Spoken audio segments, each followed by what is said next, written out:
안녕하세요, 김선민입니다. 오늘 읽을 책은 바로 지난번에 이어서 내 몸을 사랑하라를 이어 읽어보도록 하겠습니다. 오늘 읽어드릴 부분은 바로 낙태에 관한 내용입니다. 같이 보고 들으면서 낙태에 관해서 우리가 어떠한 관점과 어떠한 생각을 가져야 되는지 한 번 더 고민할 수 있는 시간이 되었으면 합니다. 위한 정의.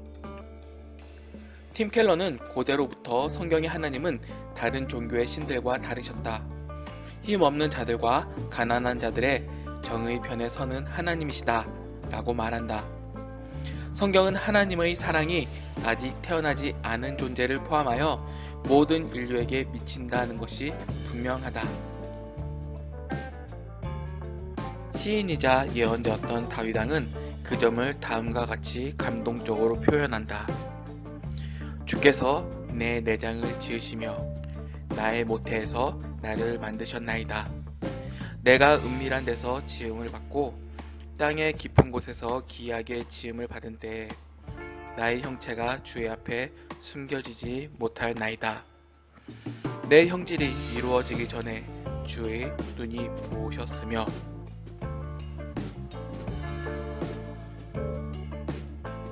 이와 비슷하게 욥은 하나님이 생애 초기에 자신을 창조하셨다고 말한다. 주의 손으로 나를 빚으셨으며 만드셨는데 피부와 살을 내게 입히시며 뼈와 힘줄로 나를 엮으시고 예레미야는 하나님이 자신이 태어나기도 전에 선지자로 부르셨다고 말한다. 여호와의 말씀이 내게 임하니라 이르시되 내가 너를 모태에 짓기 전에 너를 알았고 내가 배에서 나오기 전에 너를 성별하였고 너를 여러 나라의 선지자로 세웠노라 하시기로. 이 본문들은 하나님이 사람들이 태어나기 전에 각자의 삶에 친밀하게 개입하셨음을 보여준다. 신약 성경에서 누가는 태어나기도 전에 성령으로 충만함을 입은 한 아이에 대해 놀라운 이야기를 들려준다. 세례 요한은 메시아의 오심을 선포하라는 특별 임무를 맡았다. 이 예언자의 임무를 위해 그는 어머니의 태에서 하나님의 영을 받았다. 엘리사벳이 마리아가 문안을 들음에 아이가 목중에서 뛰노는지라. 엘리사벳이 성령의 충만함을 받아 큰 소리로 불러 이르되 여자 중에 내가 복이 있으며 내 태 중에 아이도 복이 있도다. 내 주의 어머니가 내게 나아오니 이 어찌된 일인가. 복중에 자그마한 배아를 이미 내 주라고 표현했다. 칼럼 리스트 매트 월시는 예수님이 태어나지 않은 아기였을 때가 있었다. 그 분이 오시기 전에 인간의 생명의 신성함에 대한 질문이 있었다면 그 질문들은 2000년 전에 답을 얻었다 라고 썼다. 반문화적으로 사는 법. 낙태를 지지하는 종교연대 같은 자유주의 신학단체들은 성경이 낙태를 금하지 않는다고 주장한다. 낙태에 반대하는 명확한 성경 구절이 없는 것은 사실이다. 성경 시대 유대인들은 낙태를 허용할 수 있다고 생각하지 않았고 따라서 낙태를 불법으로 규정할 필요도 없었기 때문이다. 이들은 낙태를 살인의 한 형태로 여겼기에 살인을 금하는 율법만으로도 충분하였다. 하지만 초대교회 시대에 이르러서는 그리스도인들이 입장을 취해야만 했다. 그리스 로마 문화에서는 낙태와 영아 살해가 일반적으로 받아들여지고 있었다. 따라서 교부들이 이런 간습에 얼마나 강력하고도 한결같이 반대했는지에 주목할 만하다. 초대 기독교 문헌 디다케는 아이를 낙태하지도 말고 출생 시에 죽이지도 말라고 말한다. 2세기 바나바 서신은 낙태로 아이를 살해하지 말지어다 라고 말한다. 순교자 유스티아누스는 우리는 신생아를 위험한 환경에 노출하는 것은 악한 일이라고 배웠다. 그러면 살인자가 되기 때문이라고 썼다. 아테나고라스도 우리는 약물을 사용하여 낙태하는 여성들을 살인하는 것이라고 말한다.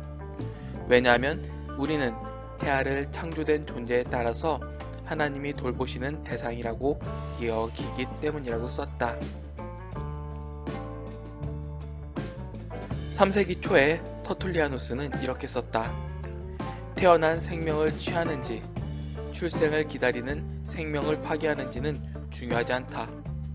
두 경우 모두 살인이다. 4세기 카이사레아의 바실리우스는 태아를 고의로 죽이는 여성은 살인에 대한 책임을 져야 한다 라고 썼다. 요한 크리스토모스는 어째서 하나님의 선물을 학대하고 출산의 공간을 살인의 공간으로 만드는가 라고 썼다. 제롬은 낙태를 태어나지 않은 아이를 살해하는 행위라고 했다. 아우구스티누스도 태어나지 않은 아이를 살해하는 끔찍한 범죄에 대해서 경고했다. 초기 그리스도인들은 그들 문화의 선례를 따른다는 의미에서 보수적이지 않았다. 그리스 로마 문화에 대한 선례를 따르지 않는다는 말입니다. 오히려 이들은 급진적이고 반문화적이기까지 했다. 태아가 온전한 인격인지 우리가 확신하지 못한다 해도 그렇게 확신이 서지 않을 때는 관대한 정의가 지나치다 싶을 정도로 생명을 보호하는 편으로 조언할 것이다. 다른 어떤 상황에서도 이런 태도를 취하여야 한다. 우리가 교통사고를 목격했는데 피해자가 아직 살아있는지 여부가 불투명하다면 확실하지 않으니 그냥 죽입시다 라고 말하진 않을 것이다. 오히려 어떻게든 그 사람의 생명을 살리려고 애쓸 것이다. 낙태도 똑같은 원리가 적용된다.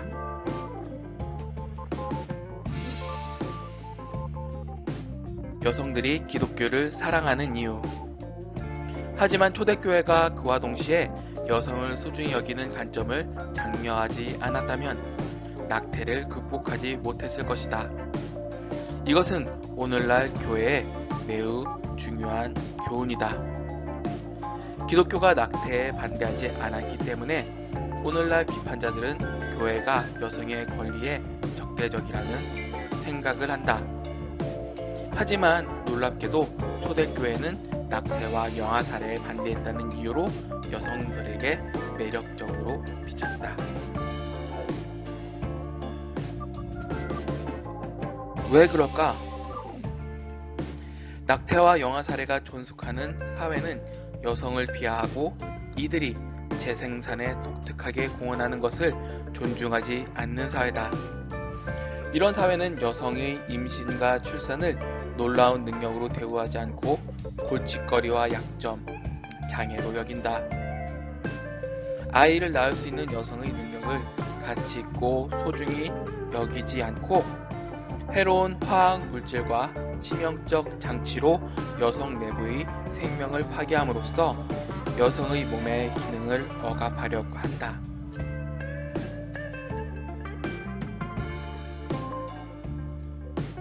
지금까지 낙태가 어떻게 태아와 관련하여 몸에 관한 저급한 관점을 드러내는지 이야기했다. 하지만 이 문제에는 두 몸이 연관되어 있어서 낙태는 여성의 몸을 존중하지 않는 태도로 드러난다. 초대 기독교 교회 시대 로마 사회에는 이런 경시 태도가 흔했다. 종교사회학자 로드니 스타크는 그리스 로마 세계는 결혼을 얕잡아 보던 남성 문화였다 라고 말한다. 그리스 로마 사회는 여성도 얕잡아 봤는데 이는 높은 낙태율에서 부분적으로 드러났다.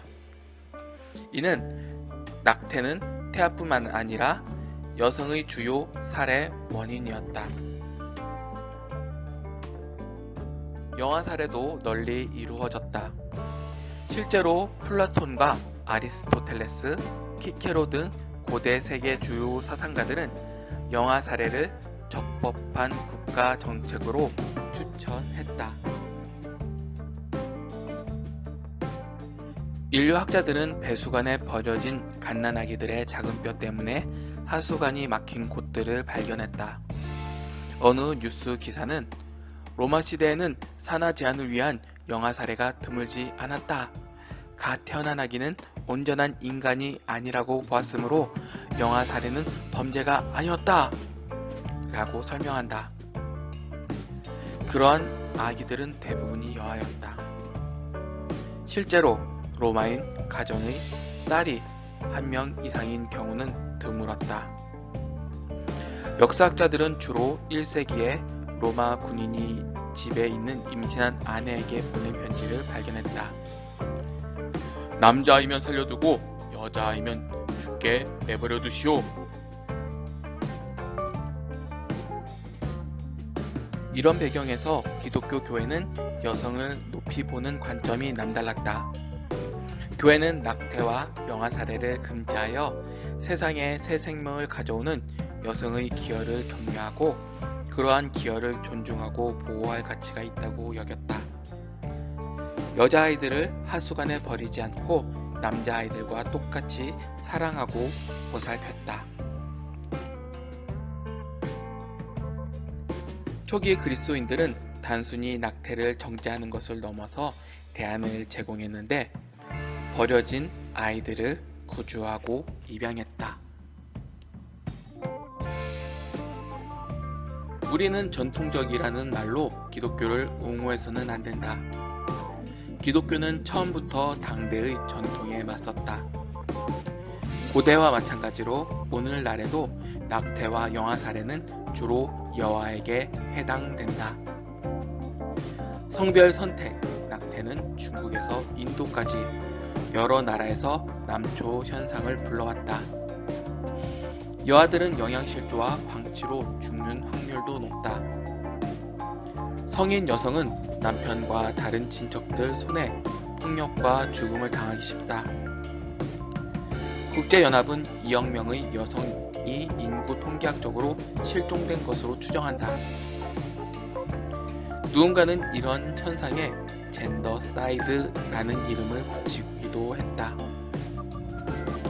이 문제를 다룬 한 다큐멘터리는 세상에서 가장 치명적인 말은 여자아이네요 라는 말이다 라고 했다. 이 세상에는 여성의 가치에 대한 성경의 관점이 절실히 필요하다.